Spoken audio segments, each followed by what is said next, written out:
Aflame in Ignorance. Chapter 1. The Silent Phone and the Burning Dawn. Mohsen's eyes were heavy with the weight of the work as he navigated the bustling streets of Isfahan, his mind miles away in Vagotshag, a cozy city nestled near the heart of Tehran, where his heart truly resided. The business mission that had brought him to this ancient city was successful, yet there was an undercurrent of unease that he couldn't shake off. It was Wednesday evening, and by Thursday morning, he was supposed to be back in the warm embrace of his family. However, the night before his planned return, a disturbing silence had begun to envelop him. His attempts to call Shahnaz, his wife of 3 years, and Payman, his adopted son, had yielded nothing but the cold, indifferent beeps of an unanswered call. Shahnaz was the kind of woman who would always answer, her voice a soothing balm, a lighthouse guiding him through any storm. Her silence was out of character, and it clawed at Mohsen's insides, spawning a garden of worry that bloomed with each ring that went unanswered. Mohsen's love for Shahnaz's children, Payman, a spirited 16-year-old on the cusp of manhood, and Parasa, a 5-year-old with eyes full of wonder, was as boundless as if they were his own flesh and blood. The thought of anything amiss befalling them tightened an invisible vice around his heart. With no word from home, Mohsen, driven by a sense of dread he couldn't articulate, decided to cut his trip short. He embarked on the long drive back to Vagotshag with a singular resolve, foregoing rest and the comfort of stops. His hands clenched the steering wheel, tighter with each mile, as if he could somehow hold the threads of his family's safety in his grasp. As he neared the familiar streets that led to their home, the first caress of dawn brought no comfort. Instead, it painted a chilling portrait. His arrival was not met with the anticipated quiet of the early hours, but with the cacophonous symphony of disaster. The heart-stopping side of their house, engulfed in voracious flames, seared itself into his memory. Neighbors, once mere friendly faces, now shared collective looks of despair, huddled in Gutcha, a space of communal gathering, their murmurs rising and falling with the dance of the destructive flames. The wail of police sirens cut through the morning air, a direful chorus accompanied by the somber ballet of the ambulance crew moving with grim purpose. Mohsen's world, once filled with the comforting minutiae of family life, was now unrecognizable, fractured by the flickering tongues of fire that threatened to consume 1. Everything he held dear. As the smoke reached skyward, mingling with the hues of dawn, it carried with it the fragments of the life he feared might be slipping through his fingers. And there, amidst the chaos and the crowding neighbors, Mohsen stood, a statue of anguish, haunted by the unanswered calls and the devastating fear of the unknown. Chapter 2. Ashes of Truth. The gleaming tiles of the hospital corridor reflected the chaos of the flashing lights outside, a stark contrast to the darkness clawing at Mohsen's soul. His feet moved of their own accord, propelling him forward through the sterile scent of antiseptic that hung in the air, each step an echo of the dread that had been his constant companion since the unanswered calls. In a dimly lit corner of the bustling emergency room, Mohsen found Payman and Parasa. The relief that flooded him at the sight of his adopted children alive was a bitter draught, tainted by the ashen faces of their anguish. Paressa, wrapped in bandages, her small frame a stark canvas of the tragedy that had unfolded, met his eyes with a mix of confusion and pain. The police, their presence a somber note, amidst the hum of medical urgency, drew Mosen aside. Their words were a hammer, shattering the fragile veneer of hope he had clung to. Shonas was dead. The finality of that statement hung in the air, a specter that threatened to suffocate him. The love of his life, the woman who had become his world, was now a memory, snatched away by a malevolent hand. This was no accident, the officers explained. The fire that had turned his home into a pyre was but a veil, masking a more sinister deed, murder. The word itself was a blade, cutting deep into Mosen's psyche. Who would harbor such malice against his family? Why? Confusion laced with an ever-growing thread of anger wove through Mosen's thoughts. The reality that his beloved Shonas had been taken from him, not by chance, but by intent, was a truth too heavy to bear.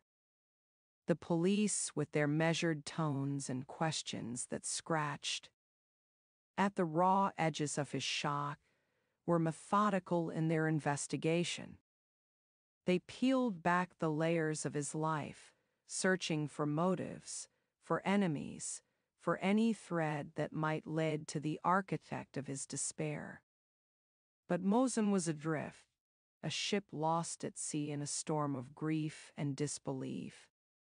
As the police delved into the intricacies of their investigation, he was left to grapple with the shattered pieces of his existence.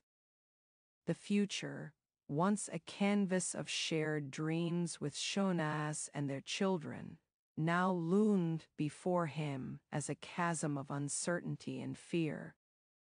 With each revelation, the walls of the hospital seemed to close in, the air growing thicker, the world reduced to the relentless ticking of the clock and the soft whimpers of his injured daughter.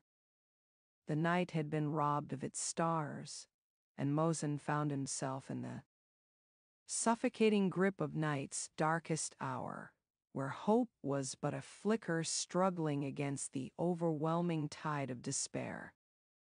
2. Chapter 3.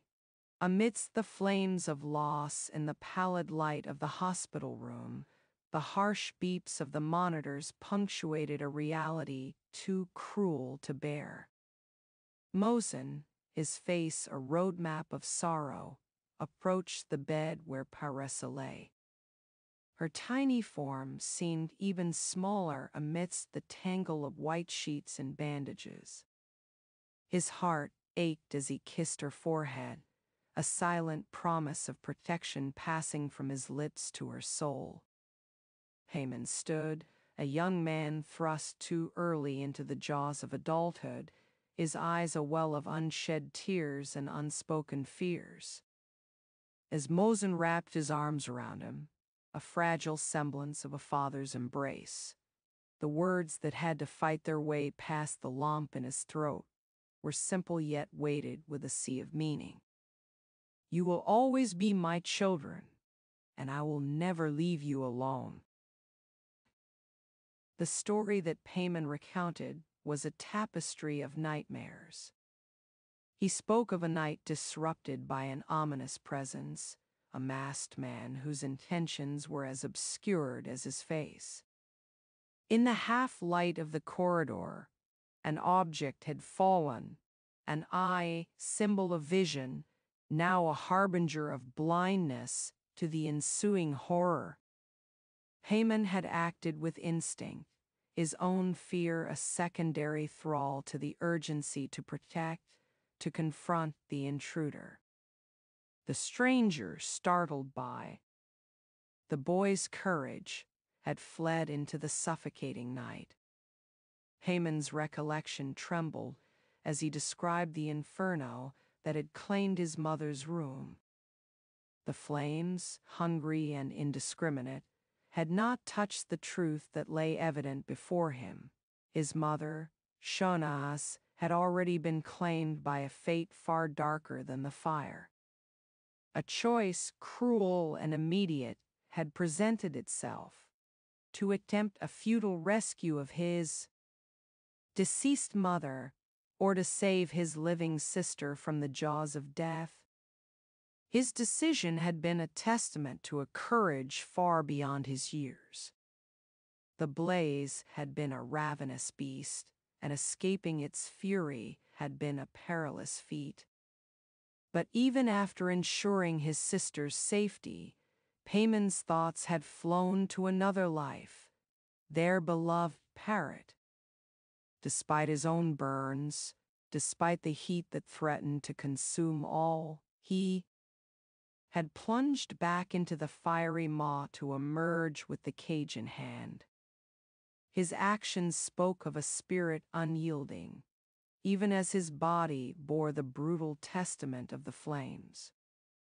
Mosen, listening to Haman's harrowing tale, felt a swell of pride for his son's bravery amidst the consuming pain of his loss. "How proud Shunaz would have been of you," he whispered, his voice thick with emotion. In the shadow of such devastating loss, the bond between them flickered with newfound intensity, a light in the darkness that promised resilience, a commitment to forge a path forward, together as a family reshaped by tragedy, but unbroken in spirit. Chapter 4. The shadow of suspicion.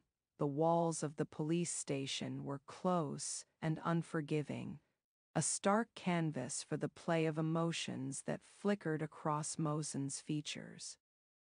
The scent of stale coffee and the murmur of distant conversations were a faint backdrop to the tight knot of anxiety that wound itself around his heart.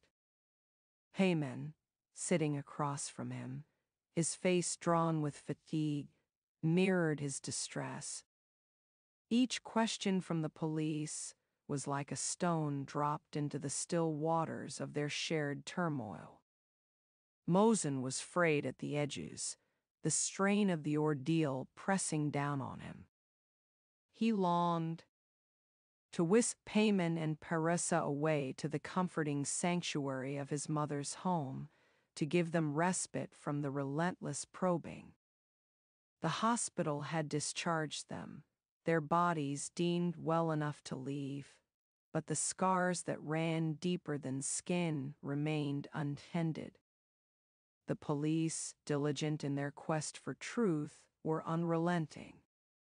The narrative Haman had provided was scrutinized, dissected for motive and meaning. What could drive such a heinous act? They pondered aloud, their gazes heavy upon the boy. Haman, his voice a subdued echo of his earlier bravery, ventured into the shadows of his past. He spoke of Ali, his biological father, a figure marred by addiction, a specter from a life his mother, Shonas, had tried to leave behind. The separation had been a chasm, widening with each passing year, yet now it seemed it had been bridged by tragedy. The insinuation hung in the air, a possible answer to the tormenting puzzle. Could Ali, driven by motives darkened by substance and spite, be capable of such violence? The officers turned to Mosen, seeking his judgment on the man he scarcely knew. Mosen, caught in the eye of this ever-growing storm, felt the weight of ignorance. Shanaz had kept her past a closed book, its pages unturned by his hands. How could he speculate on a man who was no more than a shadow to him? His admission of unawareness was a hollow sound in the room. Yet Payman persisted, a thread of certainty in his voice. Ali, the man who had given him life, now stood accused in the court of his son's belief. Despite the lack of evidence, despite Mosen's cautious stance, Payman's conviction was aflame, unwavering in the draft of doubt. The suspicion cast a new light on the tragedy, a potential silhouette of a culprit emerging from the fog of grief. As father and son left the claustrophobia of the station, the air outside seemed no less oppressive. The questions remain, unanswered but multiplying, each one a specter that lingered on the periphery of their shattered family portrait. Chapter 5. Echoes of doubt. As the morning haze lifted, the police were already en route to a location that might hold the key to unraveling the mystery of the Inferno, Ali's residence. The man who once held Shonas in a bond of matrimony, now untethered by addiction and history, had emerged as a figure of interest. 4. Upon his discharge from the rehabilitation facility, Ali had seemingly vanished into the folds of society, a specter without trace until this grave moment. With the diligent pace of a seasoned detective, Inspector Barron led the charge, keenly aware that in cases such as these, time was a luxury they could not afford. Arriving at Ali's last known address, they braced for an encounter with a man shrouded in the ambiguity of his past. Ali's reaction to their presence was one of bewilderment, a clear unpreparedness etched across his features. The words that informed him of Shonaz's demise struck a jarring note, and his grief appeared as sudden as the breaking of a dam, an outpouring of sorrow and disbelief. Ali's assertions of innocence were as steadfast as the flow of a river, claiming the sanctity of his abode on the night of the tragedy. He painted a picture of a lonesome existence, a quiet night steeped in the newfound rituals of a man striving for redemption. Sleep, he claimed, had been his sole companion, an alibi as invisible as the wind. The investigators probed the alibi, an invisible thread to pull at in the absence of witnesses. The questions unfolded in the sterile light of the interrogation room, a stark contrast to the somber shadows of his living space. Ali was subject to the passage of hours marked by the relentless ticking of the clock, as the police sought to peel back the layers of his story. They presented motives of longing and loss, the human conditions that sometimes drive individuals to the brink. They questioned if a smoldering desire to reunite with his estranged family had ignited a fire far more literal than metaphorical. Yet, through the barrage of questions and the pressure of weary eyes, Ali remained a study in contrasts. His tears, whether of innocence wronged or guilt mourned, were real and copious. He maintained his stance with a fervor that could either be the stubbornness of the guilty or the fortitude of the wrongfully accused. Chapter 6. Whispers and Shadows. The finality of death, marked by the silence of a body laid to rest, brought a somber end to one part of the tragedy. Shonaz was buried beneath the soft whisper of the Tehran winds, the murmurs of the mourners a low chorus under the clear blue expanse. The final rites were observed with the respect due, even as hearts were heavy and eyes wet with the sorrow of goodbye. Amidst the solemnity, the forensic report cut through the haze of grief with the sharpness of a surgeon's scalpel. The cause of death, as declared by the forensic expert, was not the fire, but a severe blow from a heavy object, a revelation that sent a ripple of shock through the gathered family and friends. The object, likely seen by the assailant only, had become the silent witness to a brutal act. After the burial, the throng of family and relatives converged upon Mosen's mother's house, a cavalcade of sorrow and sympathy.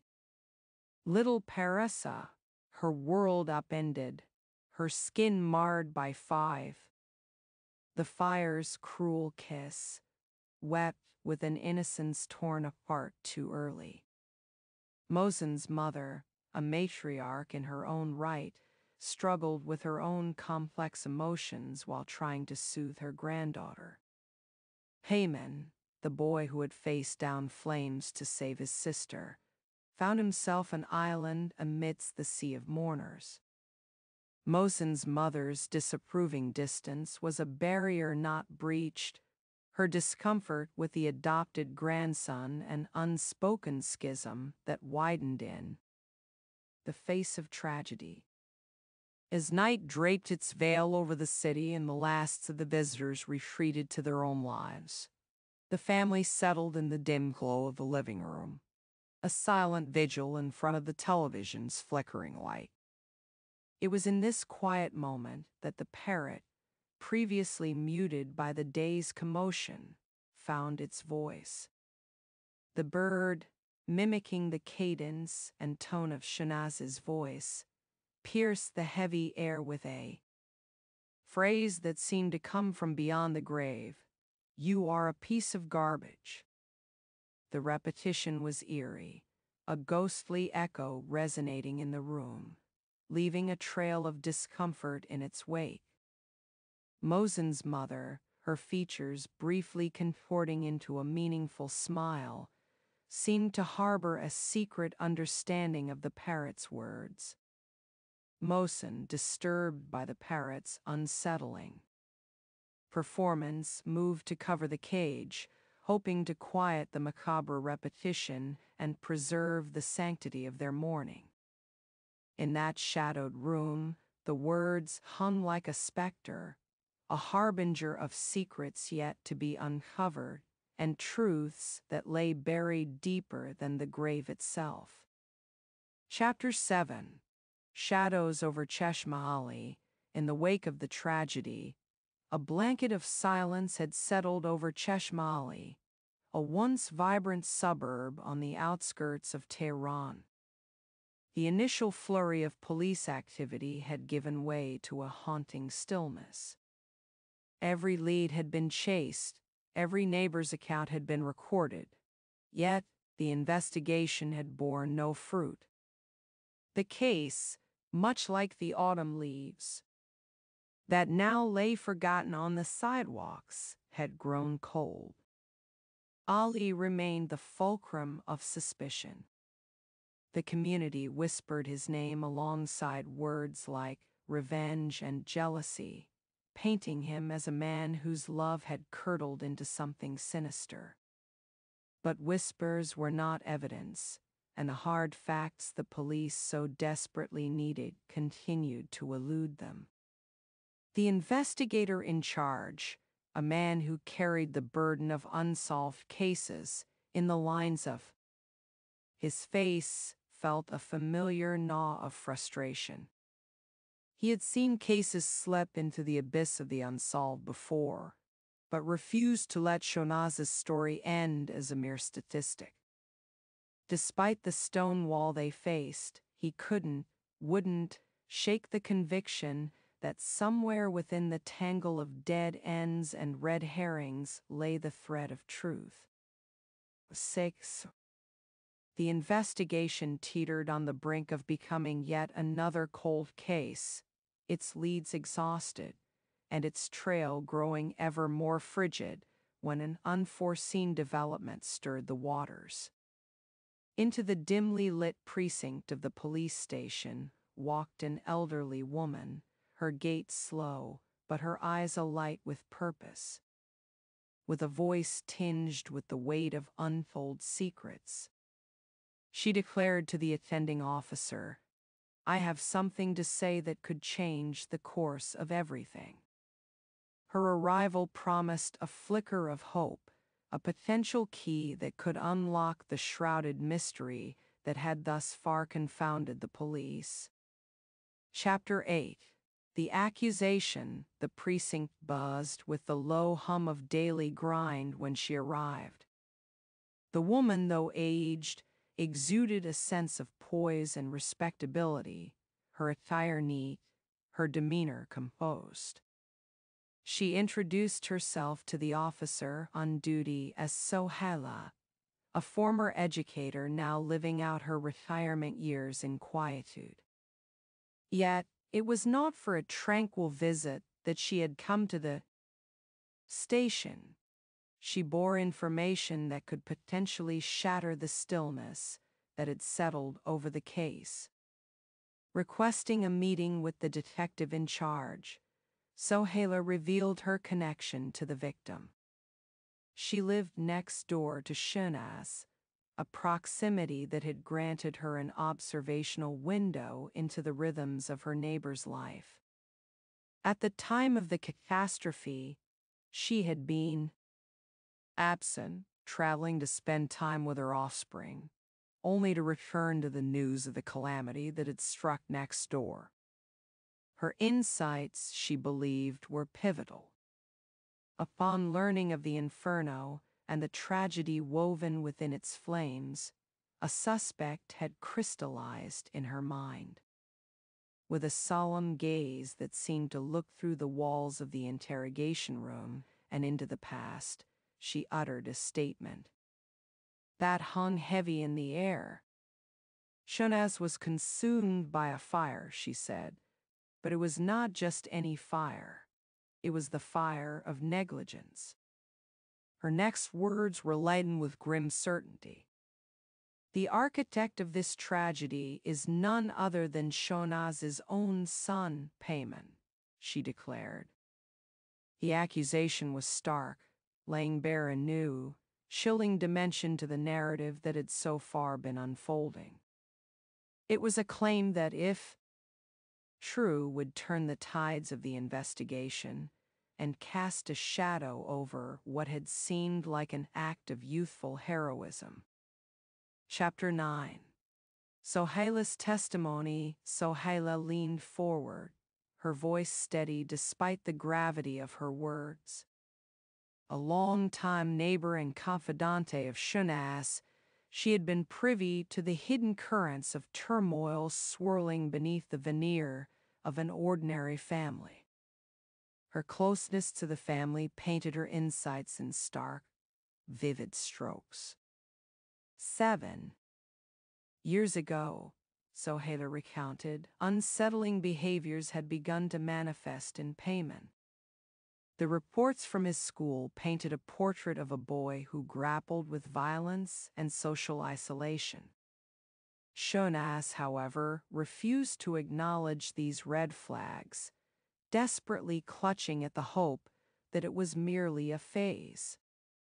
This denial, according to Sohaila, was fueled by fear, a fear that admitting the truth would shatter her newly built life with Mohsen.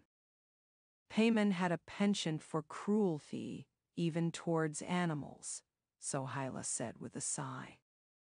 He was never without a knife, and dark rumors about his threats to his own mother circulated like whispers of an oncoming storm.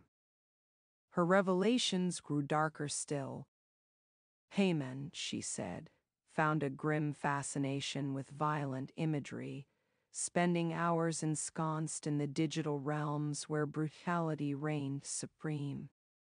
Sohaila had raised her concerns to Shonaz, only to be met with excuses that chalked up everything to teenage angst.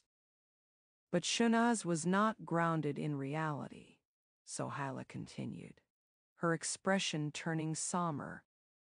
She was a woman caught in the web of superstition, seeking out fortune tellers and psychics, convinced that her family was cursed by the malevolent magic of her ex-husband's kin. In a tragic twist of irony, Shahnaz attributed Payman's troubles to sorcery, not psychology, seeking mystical solutions while dismissing the need for professional intervention. She had been ensnared by her superstitions, Sohaila stated, her voice faltering for the first time. And in the end, she was consumed by the very fire she refused to see, the fire of her ignorance. With those final words, Sohaila reaffirmed her belief in the grim causality of the events, leaving the room enveloped in a somber silence that resonated with the weight of a truth too long ignored. Chapter 10. Revelations unveiled. Sohaila's prophetic words swiftly transform into a grim reality. Payman, Shahnaz's son, admitted to the unthinkable act of killing his own mother with a single fatal blow and subsequently setting their house ablaze, all in a twisted pursuit of avenging his father's murder. These shocking revelations were made by Payman himself during extensive police interrogations. Adding to the intrigue, the police successfully retrieved Payman's disturbing Google search history from the charred remains of their home computer. Methods for disposing of a corpse discreetly, materials that accelerate house fires. 8. Common police interrogation questions in murder investigations. Is parrot meat safe for consumption? The end. Elham Ghoreishi.